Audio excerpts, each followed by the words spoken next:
Bismillahirrahmanirrahim. Assalamualaikum warahmatullahi wabarakatuh.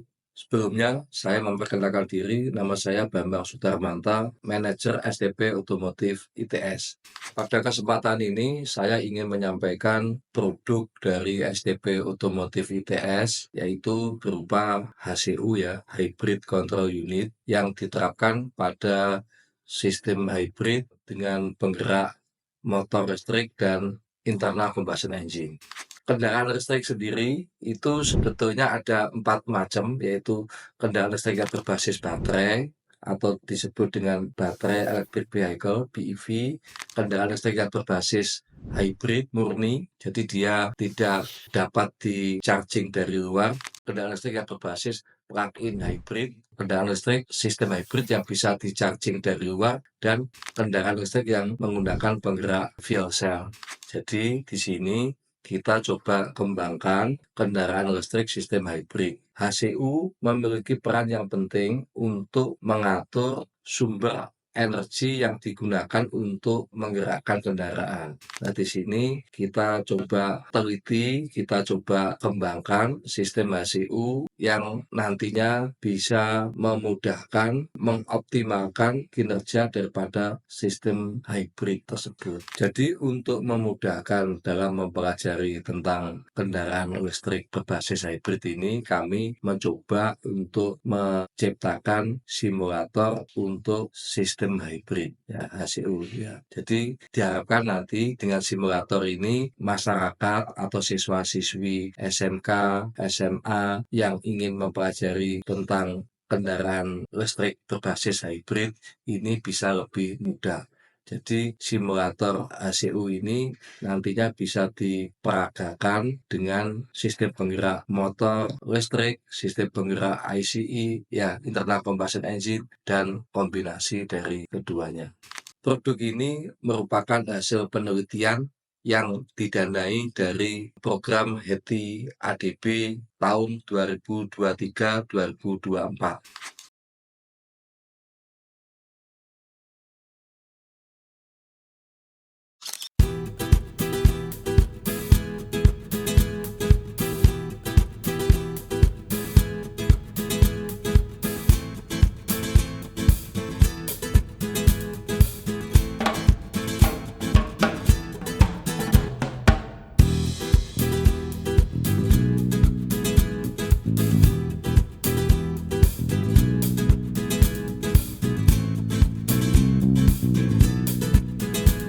Berikut merupakan emulator HCU.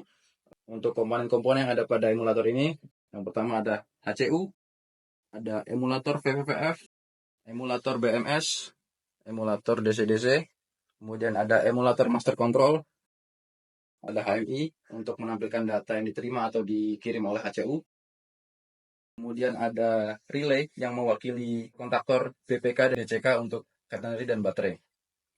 Untuk skema kontrol dari HCU, yang pertama, HCU akan membaca status operational device dari masing-masing perangkat, yaitu VVF, BMS, dan DC-DC.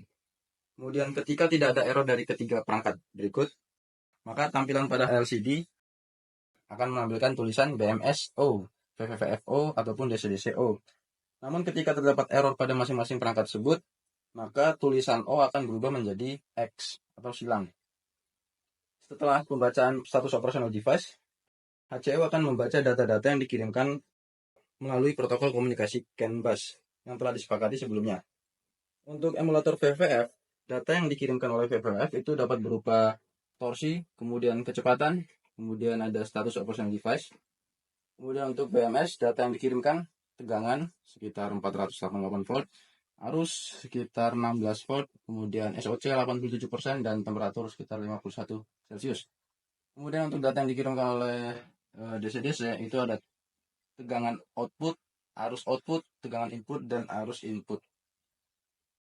Semua data yang diterima oleh HCU kemudian akan ditampilkan ke HMI. Untuk data yang ditampilkan HMI, yang pertama ada VVVF, torsinya 100%, kemudian actual speednya itu 36 km per jam. Kemudian selain dalam bentuk numerik juga ada dalam bentuk speedometer. Setelah itu data BMS, SOC-nya 87%, kemudian SOH 100%, VBUS 488, Arusnya ini dalam miliampere, yaitu sekitar 20.000 miliampere, dan temperatur 51 derajat Celcius. Untuk DC-DC, data yang ditampilkan adalah data output saja. Ada arus output, kemudian ada tegangan output. Kemudian setelah pembacaan data-data dari tiap-tiap perangkat dan sensor, HCU akan membagi state dari master control. Seperti contoh, state master controlnya berada pada state P1. Kemudian setelah itu, HCU akan membagi skema kontrol menjadi dua kondisi, yaitu ketika kondisi SOC lebih dari 30% dan kurang dari 30%. Ketika SOC lebih dari 30%, maka baterai akan ikut berkontribusi dalam DC bus. Seperti contoh berikut, SOC 87%. Yang ditampilkan oleh HMI yaitu 87% juga. Nah, ketika SOC lebih dari 30%, maka HCU akan mengirimkan set point tegangan yang sedikit lebih tinggi dari tegangan catenary. Di sini pada simulator ini kita asumsikan bahwa tegangan catenary berada pada tegangan 300 volt. Kemudian HCU akan mengirimkan set point 30 watt daya dan torsi 13% torsi. Kemudian untuk DC-DC dapat lihat data set point tegangan yang diterima oleh DC-DC itu sekitar 305 volt dan set point dayanya 30 watt. Selain itu juga ketika SOC kurang dari 30%, maka set point tegangan DC-DC dan baterai akan diatur lebih kecil dari catenary, sehingga baterai akan dicas oleh DC bus. Ini kita akan simulasikan ketika SOC-nya lebih kecil dari 30. Di sini sekarang SOC-nya 85%, kita turunkan menjadi sekitar 20%. Nah, ini SOC-nya 23%, maka set point daya yang diterima oleh HCU itu akan 0 dan tegangannya sebesar sekitar 295 volt. Sehingga pada saat kondisi SOC kurang dari 30%, yang berkontribusi yang lebih besar yaitu catenary. Kemudian untuk skema kontrol proteksi, di sini kita menggunakan emulator DCCT. Ketika arus lebih besar dari 500 ampere, ini thresholdnya kita atur 500 ampere karena resolusi dari ADC ini sangat terlalu kecil ya. Ketika kita atur arusnya lebih besar dari 500 ampere, maka kontaktor akan mati, memutuskan sambungannya, dan tampilan LCD pada HCU akan menampilkan over atau yang artinya overcurrent. Demikian penjelasan dari kami. Semoga bisa memberikan manfaat bagi semuanya. Terima kasih. Assalamualaikum warahmatullahi wabarakatuh.